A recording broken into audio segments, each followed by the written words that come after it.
If you want access to bonus episodes, reading lists for every series of Empire, a chat community, discounts for all the books mentioned in the week's podcast, ad-free listening, and a weekly newsletter, sign up to Empire Club at www.empirepoduk.com. This episode is brought to you by Spotify Portal for Backstage. Bet you're wondering, what's Portal? Well, it's an internal developer portal built to improve developer experience and boost productivity. All software components are centralized, documentation is automated and easy to maintain. New projects and components? Just a few clicks. With your best practices already built in. Think less friction, more innovation. Ready to double your productivity? Try Spotify Portal at backstage.spotify.com.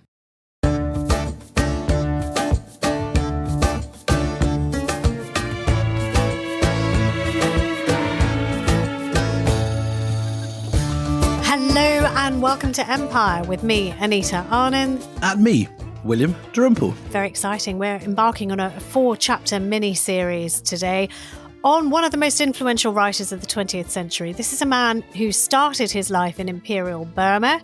He then goes on to write incredible critiques of totalitarianism that really seem prescient and describe things that are going on today in the world around us. And I'm talking about, well, you probably guessed it, things like Animal Farm and 1984. We are going to be talking about George Orwell. Orwell is, I think, the most fascinating figure because he gets so much right. I spent a lot of my teens and 20s reading those 1920s and 1930s writers who were very much the canon when I was at school and university. And already they were all describing a world that had disappeared, that was dated. To read War was to read archaeology of, bright young things, this whole world that was long, long gone. And the only one who seemed to be talking ahead of his time, to be prescient and seeing the future, was Orwell. And books like Animal Farm in 1984, although they were dark and although they were describing a world that thankfully never fully happened, they are well ahead of the visions of his contemporaries. They have this sort of clairvoyance about them. Did you feel that when you were growing up? I totally did, but I wouldn't even say they haven't come to pass. I would say, They're coming to pass even now. Well, they are.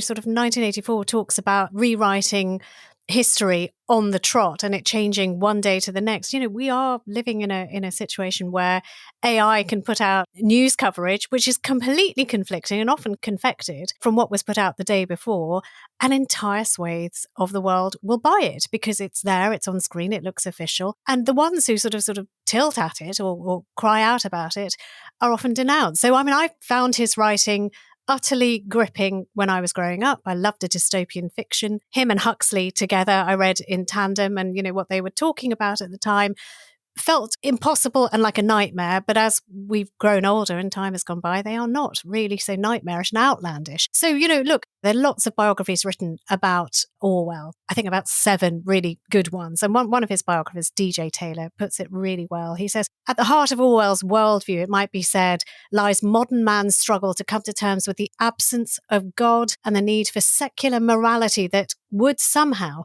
replace a value system built on the belief in an afterlife. So, that every single action of a man must be weighed for its own good or evil. Every person, every unit in this world matters. And that actually will put him on a collision course against totalitarianism, against a politics which he does buy into for a while. And we're going to get into all of that, sort of communism, his flirtations with that, and then his disillusionment with that. So we're hoping to cover all of these things in this mini-series, but also the personal life of the man, because it's very easy to venerate Orwell. He's on tea towels, he's on posters, he's on T-shirts. There are prizes. Quotes from him. All prizes, indeed. But this is a man at the end of the day, and a fallible man. And in the 4th podcast in this series, we are going to evaluate the man himself. And there are going to be some things brought up which are going to feel ugly. They're going to be difficult to put in that same bracket as a heroic writer. But I just ask you to stay with us because we are going to go through the work, the life, first of all, in these first 2 episodes, and the legacy of the man. And it's true to say, actually, no British writer, I think, has added so many words to the language. We use them all the time. Just think about it. Thought Police, Big Brother. It's a TV series, but it's also mentioned all the time. Big Brother is watching you. Room 101, Newspeak. And so I really think it's true to say no other writer of his generation has weathered as well. And again, going back to David Taylor, DJ Taylor, his biography says, like Dickens, Orwell is not merely a popular writer who sold millions of copies of his works. He's someone who has quarried his way down into the heart of the human condition, and by doing so managed to colonize the mental world of both his own age and the ones that followed.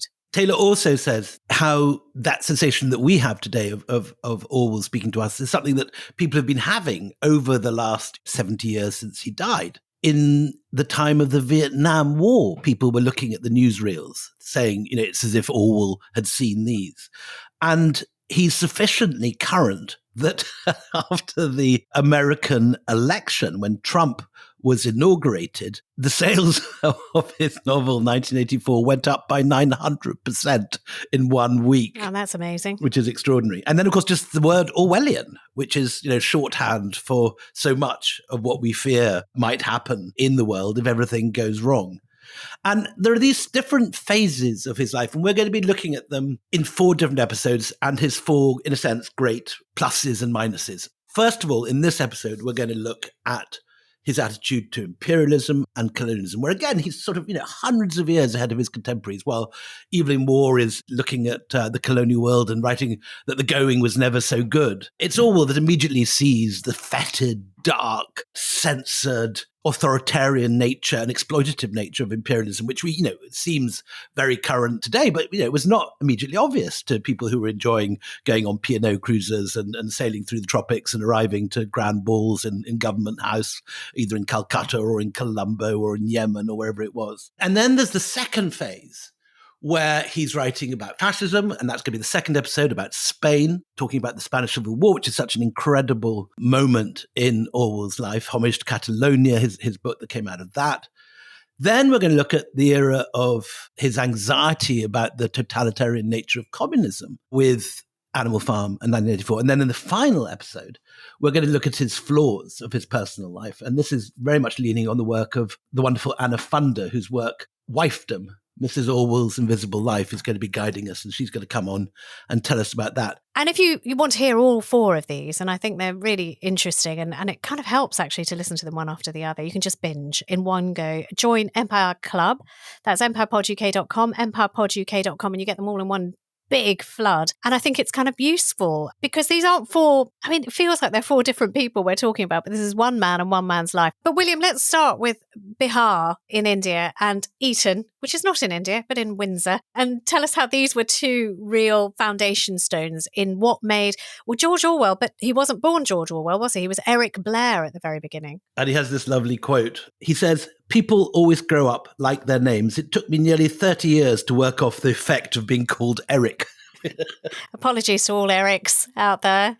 So where was he born then? Where was George Eric born? If you want to look at the roots of how complicated this man is and how he manages to change his ideas so completely at different times in his life, you've only got to see the complexity of his childhood, because he's born in Bihar, as you say, in what today and has been for a couple of centuries, one of the most backward and rural and violent parts of India. And it was the center of the British opium growing areas. And Amitav Ghosh, in his wonderful book about the opium trade, it's a direct link between the two. He says there's no question that the violence of the particular regime which ruled Bihar in order to grow opium industrially for sale to China, and the harshness of that regime, which is very different to the style of British rule elsewhere, is what has made Bihar as backward and as violent as it is today. And he was born into this world. We discussed this briefly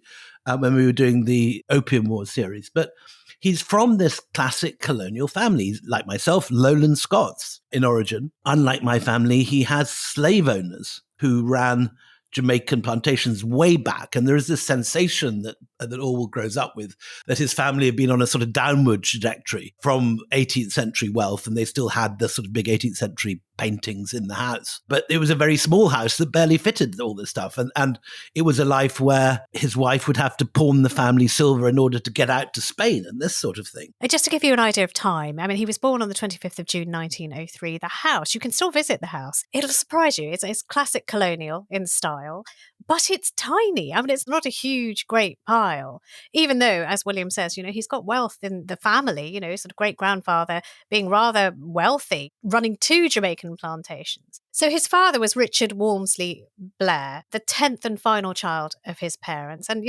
it's quite funny to hear, that it's supposedly a loveless marriage that produces 10 children. So they loved each other 10 times at the very least. And he's born in 1857 and he's sent to India at the age of 18 to join the government's India opium department. And he has this rank of assistant sub-deputy opium agent. They actually had it on their cards, 5th grade. And the reason I think that this house in Bihar is so small and ramshackle is that Orwell's dad was clearly not a success in the opium department, because at the end of his career, he has risen 1 rung to sub-deputy opium agent, 4th grade. 4th grade, right.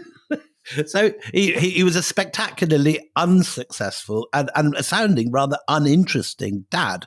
And against this, he's got this astonishing mum. Her family were boxwallers, were merchants and businessmen who had put down roots in Burma. So, I mean, the mum has a name. Her name is Ida. And we should remember her name because she is a massive influence, isn't she, William, in little Eric's life. I mean, he sees a very strong woman who is political, who has nous and is a prominent suffragette at the time. Runs a literary salon, performs feminist plays, is arrested for her militant activism, and may have had Burmese blood. This is one of the crucial new discoveries that Anna Funder has made. And there were certainly mixed race cousins, which is really interesting. Her uncle George Limousin's birth certificate from 1860 mentions a Burmese woman named Masu. So this colonial divide that seems so absolute at the time, and there are whites-only clubs and whites-only roads and all the usual racist paraphernalia of the Raj around in Burma at this time. But these divides are not so complete. And there are also records of the young Orwell giving preference to people who were possibly his cousins. So the whole complicated racial game going on. Well, everything's bloody complicated in the Orwell story because, even though there's this sort of exotic backdrop to his birth, I mean, he gets brought to England with his mother at the age of 1. And so, he's sort of, even though there's this great sort of colonial sensitivity that he will later have in life, he does grow up a little separate from it. I mean, he only sees his dad, and probably his dad doesn't bother to talk to his children if he's anything like the dads of those ages about, the colonial activity, but only during sort of the sporadic returns from India. But he does prove himself to be smart, doesn't he, William, right from an early age? He does. And his mum is pushing him. I mean, at this period, children of colonial officials very rarely went to school in India. In fact, only if they were openly mixed race would they usually be sent to an Indian school. So the choice is either the kids get sent back on their own, as happens to Kipling, and we have that Baba Black Sheep, which when we come to Kipling, we will be dealing with. This horrific tale of him being sent to almost like a sort of penal family to grow up in great suffering. Or in the case of Orwell, his mum comes too. And really, I think he's quite keen to get away from dad, who's a bore and a failure. And she's feisty. And so she takes young Eric home and crams him. And there is great success. He comes second in the Harrow History Prize. The first prize goes to Cyril Connolly, who will become his friend for the rest of his life. Just remind us who Cyril Connolly is. Cyril Connolly, a big writer and critic of the 1920s and 30s, very much of that sort of generation of War, Huxley, Ian Fleming, and so on. Yeah, so you've got them in their little embryonic stage there, vying against each other, which I think is really neat. But then he does sort of go on, and actually that essay, even though he came second, that he came second to Cyril Connolly with, he gets extra notes from the examiner saying, "You're very good, aren't you? This is very, very good work." But he goes on then to earn scholarships, both to Wellington School and then to Eton, where he was something called a King's Scholar. Now, a King's Scholar, it's a big deal, isn't it, William? Yeah, I mean, they still carries on today, and it basically gives you a free education. And so it means that in this school, which is the sort of pick of the elite and filled with dukes and marquises and crowned heads from abroad and all that sort of thing, even today, that you have this group of King scholars who are often from quite modest backgrounds, but absolutely brilliant. And they have enormous privileges, often very silly ones. At the time when Orwell was at Eton, he would be served first in the shops, for example. Which would have made him so popular with his rich peer group. And he would have had a hard time, I'm sure of it, because he described his own social class later as being lower middle class, which is such an Orwellian thing to say. It's like not working class. I can't bring myself to write poor because I will have seen poverty by the time I'm thinking back and looking at this, but lower middle class. So he knew he was a have-not. No, it was more complicated than that, wasn't it? It wasn't low middle class, it was lower upper middle class. Lower upper middle class, you're right. It's more Orwellian than you think. You're absolutely right. But, you've got a boy here who will not fit in. One of these things is not like the other. One of these things is first in queue. All of these things which are really great on his peers. And he does write an essay about it eventually, doesn't he? Such were the joys, he writes. And I mean, the revulsion is really clear. I mean, do you want to read a bit of it, William? Because he does write really well about how much he hated it. He describes it as a continuous triumph of the strong over the weak. Virtue consisted in winning. It consisted in being stronger, bigger, handsomer, richer, more popular, more elegant, more unscrupulous than other people, in dominating them, bullying them, making them suffer pain, making them look foolish, getting the better of them in every way. And what's quite interesting is that there you have absolutely Orwell prose. He's only whatever he is at this point, 15 or 16. And there's that directness that you get in Orwell's prose right from the beginning. But what's interesting is that maybe because he doesn't fit in socially, because he's not as grand as everyone else there, he slacks. And although he's got in with the scholarship, he begins to sink down the ranks of academic achievement pretty quickly. And by the time that he is 16 and 17, he's not even in the group that will go to Oxbridge. I mean, the whole point of an Eton education is that you then produce the elite, which gets sent off to not just Oxford and Cambridge, but specifically to sort of Balliol to do PPE and become prime minister. And instead, which is really interesting, young George Orwell, young Eric Blair, as he's known at this point, leaves without a diploma, doesn't go to university, and instead goes to the definitely non-smart Burmese police. There was a strong hierarchy in the Raj, and the ICS, the Imperial Civil Service, was the top rank, and this was the Olympian level to which you'd imagine bright Etonians aspiring to join.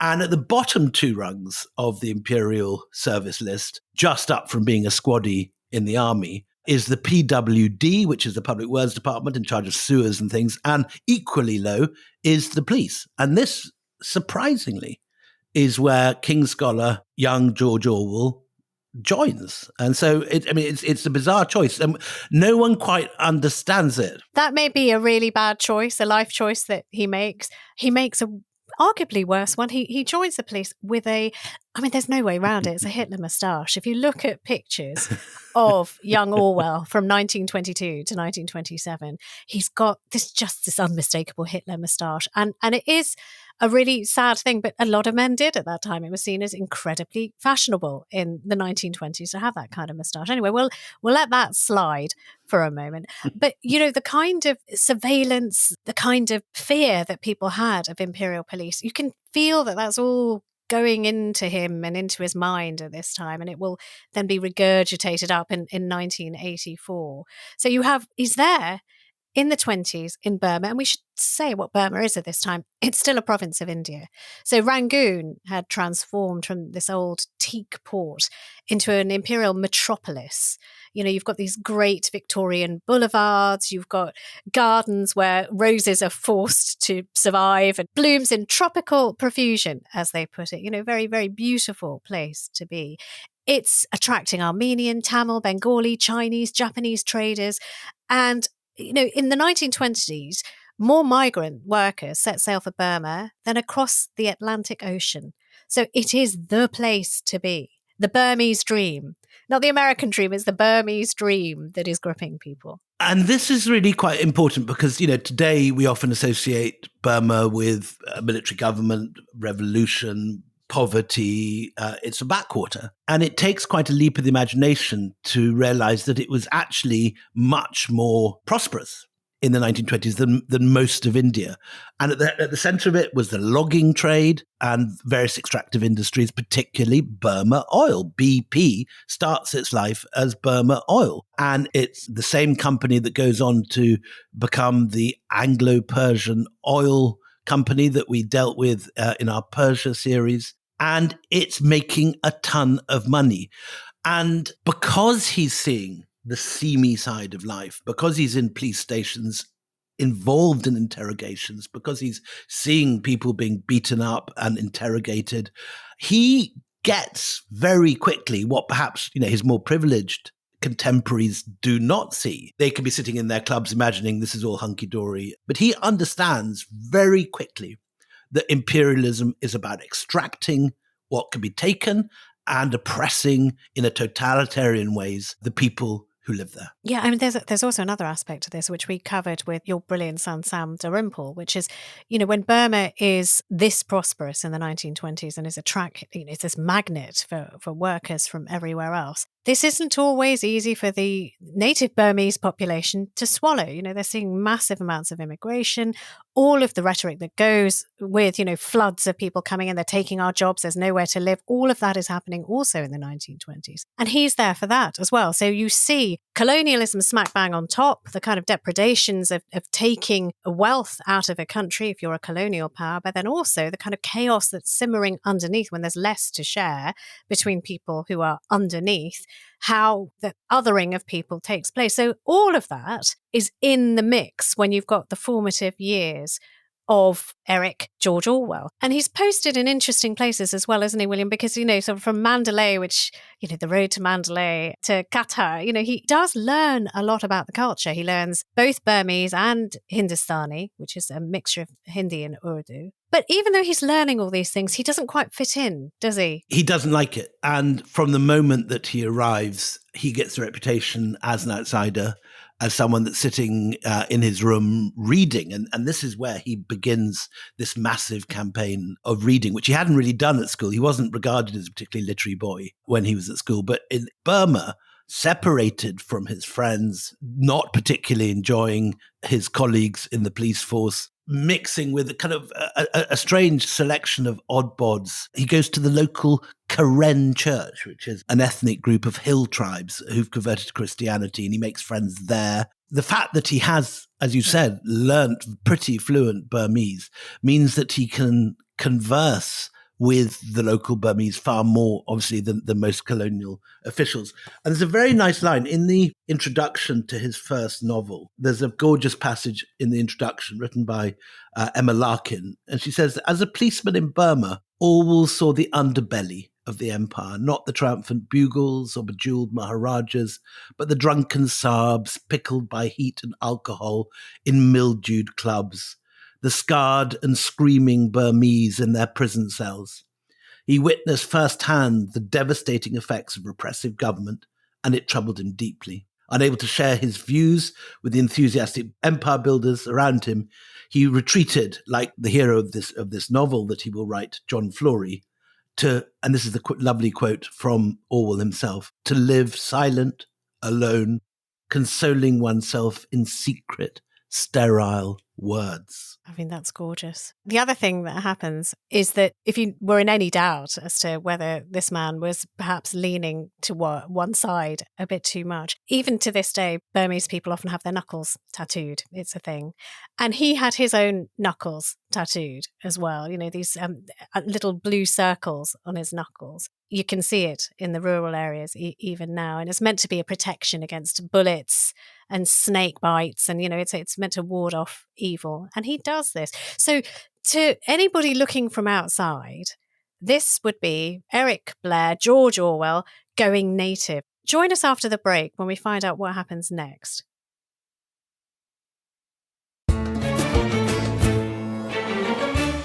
This episode is brought to you by Attio, the CRM for the AI era. Empires require a strong foundation to flourish. The Romans based theirs around the power of Rome. The British relied on the strong hand of Parliament and the monarchy.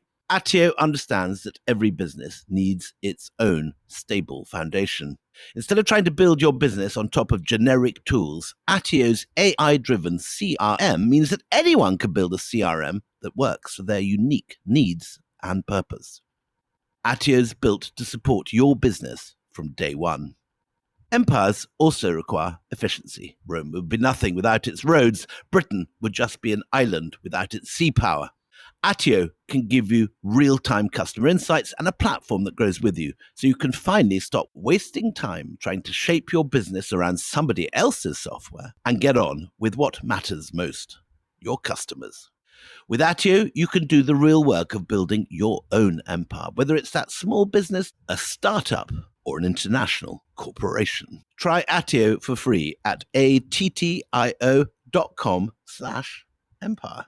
Hi, it's Gary Lineker here, and I want to tell you about a fantastic new quiz book from Goalhanger, the team behind the smash hit podcast. The rest is entertainment, the rest is history, the rest is politics, the rest is classified, and of course, the rest is football.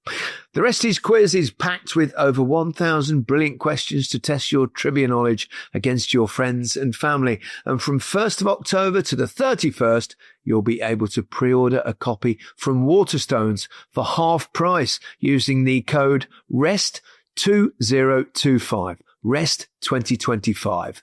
Capital R, that is.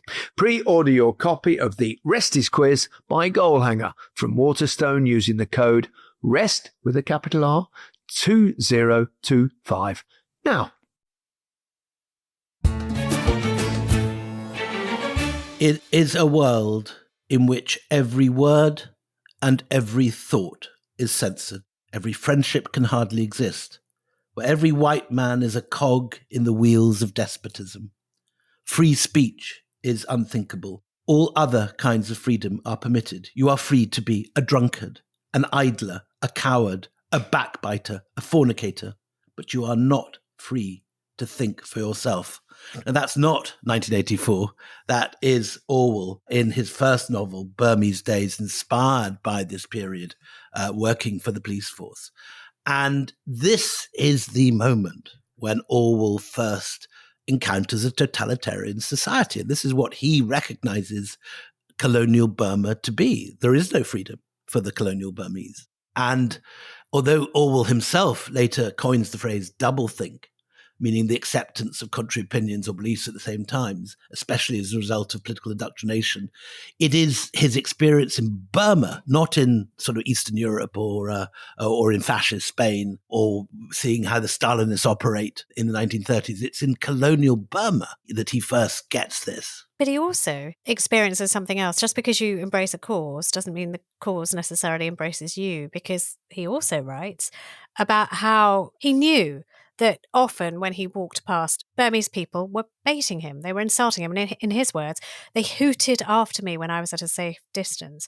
And the hostility that he faced from the very people that he most sympathized with on this posting, it took a severe psychological toll on him. And he wrote about this weird dissonance, this sort of breaking apart of what you think and what you feel and what everyone else thinks you feel, being caught between, in his words, hatred of empire, the empire that he served, and his simultaneous rage against the evil-spirited little beasts who tried to sabotage his jobs, you know, the ones who hooted at him, who tried to trip him over as he walked past.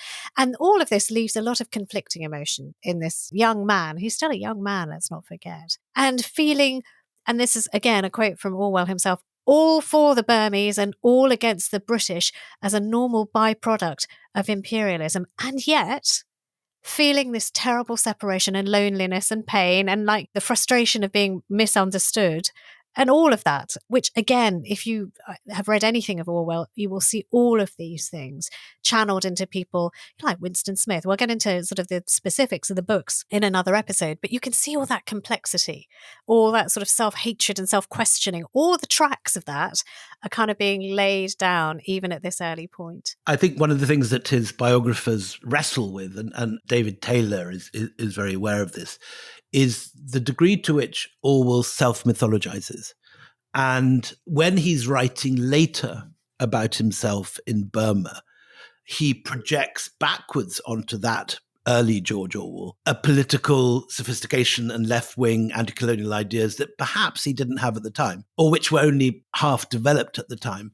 And as that quote you just read shows, he was in a complicated position. It wasn't that he was, entirely for the Burmese, because the Burmese are hooting at him as he passes, and he's the colonial policeman who is hated.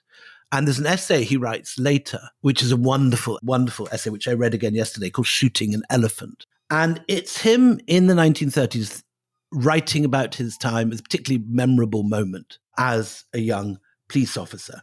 And as I say, I think at this point, he's projecting backwards the clear anti-imperial ideas he has by this point that he maybe didn't have at the time. And his rare letters from Burma do not have this level of anti-imperial clarity that he has by the time that he writes this story. But this is what he writes in Shooting an Elephant. At that time, I'd already made up my mind that imperialism was an evil thing, and the sooner I got chucked up my job and got out of it, the better. Theoretically and secretly, of course, I was all for the Burmese and all against their oppressors, the British. As for the job I was doing, I hated it more bitterly than I can perhaps make clear. It was a job that you see the dirty work of empire at close quarters. The wretched prisoners huddling in the stinking cages of the lockups, the grey, cowed faces of the long-term convicts, the scarred buttocks of the men who'd been flogged with bamboos. All these oppressed me with an intolerable sense of guilt, but I could get nothing into perspective. With one part of my mind, I thought of the British Raj as an unbreakable tyranny, as something clamped down upon the will of prostrate people. But with another, I thought that the greatest joy in the world would be to drive a bayonet into the Buddhist priest's guts. So he's at least admitting that there is this. And into this whole world comes this rogue elephant, which is broken loose from its moorings. So, well, I mean, just a bit of the background of it. He doesn't want to shoot it. He doesn't want to do it. But all of the locals expect the white sahib to sort it out. And so he does talk about this, that it isn't necessary to shoot this creature. It could be caught, it could be lassoed, it could be taken away, but the crowd is goading him on, and he needs to not look like a weakling. A white officer as a weakling is a bad thing, and he admits in his own words he acted solely to avoid looking like a fool. And he says this one amazing line, which I just think is so powerful. When the white man turns tyrant, it is his own freedom that he destroys. So he, because of the expectation of the Burmese around him, does this thing he doesn't want to do, so he has no freedom. But he's talking about all of these ideas of a freedom to choose, and how one man's freedom to choose is utterly swept away, sometimes by the crowd, by expectation, by a power bigger than yourself. After he shoots the elephant, and he has this long description of how difficult it is to shoot the elephant. Although he has an elephant rifle brought to him, and he has 5 bullets, the elephant will not die. And he aims it at the head, he aims it at the heart, but the elephant continues to gurgle and die hideously slowly in terrific pain. The crowd are thrilled by this, because they get to cut up the meat and take it home, and they've seen a bit of entertainment. They've seen an elephant brought down. And he writes at the end of this essay, afterwards, of course, there were endless discussions about the shooting of the elephant. The owner was furious, but he was only an Indian and could do nothing. Besides, legally, I had done the right thing, for a mad elephant has to be killed, like a mad dog, if its owner fails to control it. Among the Europeans, opinion was divided. The older men said I was right. The younger men said it was a damn shame to shoot an elephant for killing a coolie, because an elephant was worth more than any damn Karingi coolie. Afterwards, I was very glad that the coolie had been killed. It put me legally in the right, and it gave me sufficient pretext for shooting the elephant. I often wondered whether any of the others grasped that I had done it solely to avoid looking a fool. Yeah, and of course, coolie, that pejorative that was often used by imperial powers to describe anyone who was brown, basically, and did lifting, carrying work. I mean, the other thing about colonial power is that it often gets merged with masculine power, and there is that conflation in Orwell as well, because he does have sex with local women. And, a lot of men at the time who worked for imperial power saw that as an intrinsic perk of working for the empire. So, and it was something that really bothered women back home. There were huge campaigns. I think Josephine Butler ran one to ban brothels, Indian brothels, not because necessarily for the welfare of the women who are sometimes being trafficked into these places and being coerced to be plomped outside cantonments of soldiers, but because it was pulling away British men from right and proper marriages. And he does sort of get pulled into that as well, doesn't he? I mean, he frequents brothels himself. Yeah, when he's posted to Moulmein, where many of his cousins, which is what's so intriguing, many of his Burmese cousins are living and his Anglo-Indian cousins. He goes to the waterfront brothels. And this is one of Anna Funder's new discoveries, or certainly something that she substantiates, which is only alluded to by most of his male biographers. And she says that in Moulmein was an impoverished teacher who'd set up with 3 of her sixth form. So this is not a very attractive world. This is Orwell definitely involved in the seamy side of this colony. And he's disgusted with himself. He does not like the man he's become. And he goes back home on leave after 5 years, which is a legal thing that you can claim home leave after 5 years on colonial service.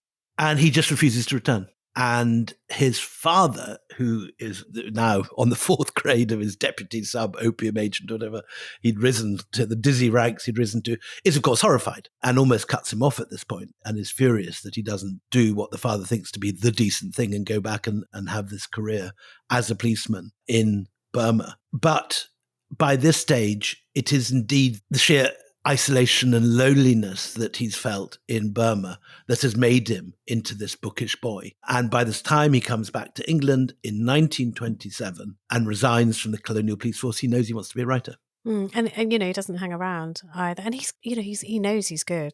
He's had all these prizes for writing as a very young boy, and now he has material to work with: violence, hypocrisy, colonialism, all of that kind of thing. But he starts also seeing echoes of that in his own country, in Britain as well. So we'll come to that in a moment. That's going to be very important in a little while. Orwell, though, he's not going to brothels anymore in Britain, but he is having multiple affairs with several women. So that is a part of his personality too. In 1933, he writes Down and Out in London and Paris, where he's trying to, I suppose you could say, exercise sins that provided his birthright, the thing that puts him on the pedestal in the imperial pecking order. But it's his next book, Burmese Days, that he brings out in 1934, that really, I think, probably even puts him on people's radars as well. And that looks at his role in the colonial system. Yeah, and this is, of course, the moment, once he's back in England, that he adopts this new pen name, George Orwell. Yeah, oh yes, of course, we should say Eric gets left behind. He leaves Eric behind. Eric, with his Hitler moustache, is now the rather handsome George Orwell, who's come back and finds immediate success as a writer. Minor immediate success, but he's published. And Burmese Days, which you mentioned, Anita, which is 1934, that's a full 7 years after he's left Burma. By the stage that this book is written, everything has percolated, and he's transformed his experiences in Burma and his understandings of the seamy side of empire and the exploitative nature of empire and the degree to which it imposes a sort of totalitarian regime on the colonized into this remarkable novel, which is unlike future novels in some ways. For example, there are wonderful purple passages of description of the Burmese landscape, which we don't get in, 1984 Animal Farm or any of the later books. But it is an absolutely prescient destruction of this colonial world. And all sorts of things are admitted in here that almost certainly are part of his life. I mean, it's about a character called John Flory, who's a British timber merchant. Which had been the job, incidentally, of his mother's family. They were timber merchants. Timber merchants. Okay. So, I mean, Flory, like the Orwell that we've just been talking about, is respectful of local culture. He really wants to be liked by them. He likes the things he's seeing and hearing. He learns the language, he sort of imbibes the culture and he cares about it. But he feels, and then this is Orwell's own quote, that he's trapped within a bigger system that is undermining the better parts of his character. And he sort of writes things like this. He admitted he'd kicked his servant, though he was fond of his houseboy, whom he taught to wake him up by tickling his feet.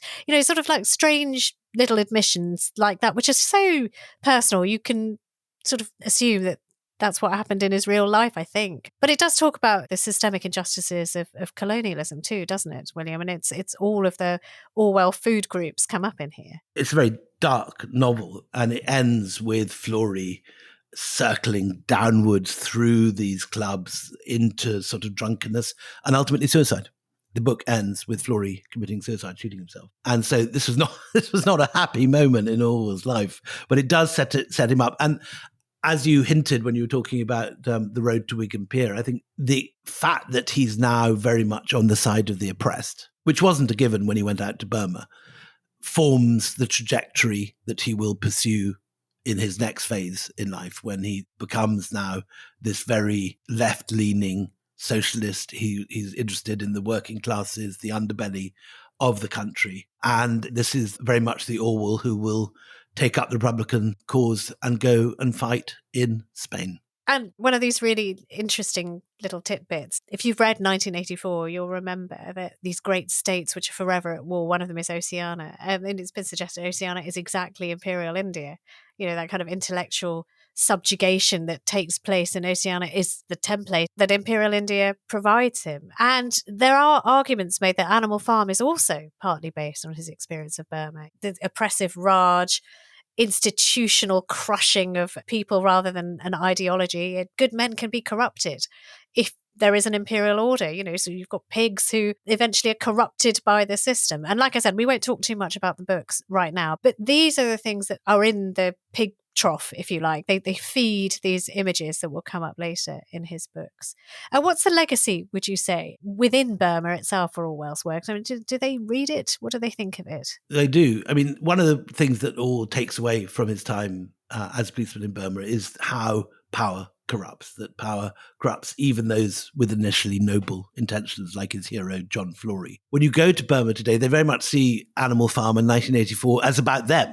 They think of these as Burmese books. And there's a joke that Orwell wrote not one novel about Burma, but three, as well as Burmese Days, Animal Farm, and 1984 are part of the same trilogy. This is how the Burmese look on it. So it's very interesting. We are all brought up to read it in the West as a fable about Stalinism and Russia. And that was certainly how the CIA projected it out and circulated it. But you can argue, and many of his biographers do, that it's as much about imperial British tyranny as it is about Stalinist tyranny. Yeah. Well, look, in the next episode, we're going to be looking at George Orwell's next chapter of life, if you like, and that is very much centered around the Spanish Civil War. If you don't want to wait, you don't have to. You can access the next 3 episodes right now of this Orwell miniseries. It's just really for the price of a pint in the pub. 1 pint in one pub per month. That's how much it costs to join the Empire Club. So it's empirepoduk.com. That's empirepoduk.com. You get full book lists for the episodes, the weekly newsletter, which William always extols. And it's a good reason, because it's very, very good, isn't it, William? It's full of all sorts of interesting research, and it's got wonderful images. But the key thing is, I think that if you join the club, you keep this whole show going. We rely on you, and we would love you to become a member and become part of our community. Yeah. And also we give you bonus episodes as well. I mean, as if there was anything more you needed. You get bonus episodes that nobody else gets. So that's all there for your delectation and delight. Listen, till the next time we meet, it's goodbye from me, Anita Arnand. And goodbye from me, William Dalrymple.